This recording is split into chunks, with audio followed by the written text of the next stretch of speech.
Shavua Tov, everyone.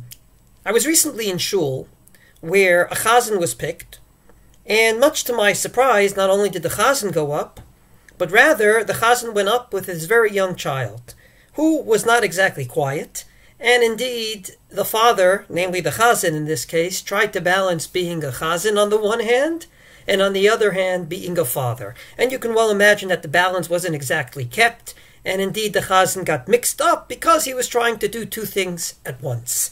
And I'd like to say three things about this. Number one, general advice.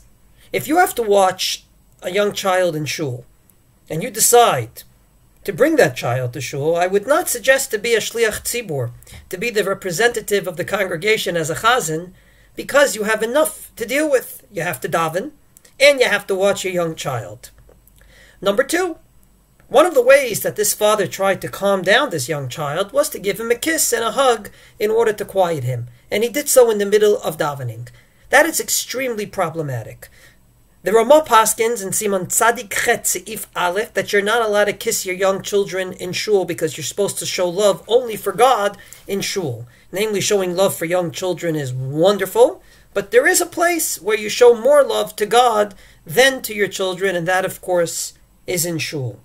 And although I can start saying that there are heterim for it, I will mention that Rav Ovadia Yosef, who's not known as a big machmir, whose yortzeit is this week, paskins in Yechave Dalid Yud Bet, in the name of Rav Kook, Zechron Levracha, that you should not be mekel neither with young children nor with older children in this regard. So kissing their hand, as many Spartim do, is okay, but kissing them, hugging them, is not appropriate for shul. And number three, I believe that there's something else at hand. Even if you bring young children to shul and somehow you can do two things at once and it doesn't mix you up as a chazan. And even if you want to be mekel and give him a kiss and a hug, toch kedei shul, there's another issue, and that is to mix up other people. If the chazan gets mixed up, then the people are going to get mixed up.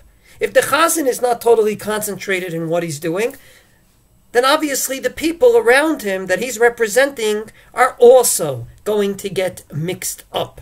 The Mishnah Brura famously says that you should be very careful to clear your voice or to cough in the middle of davening. Shemebarbel gama acherim hashomim.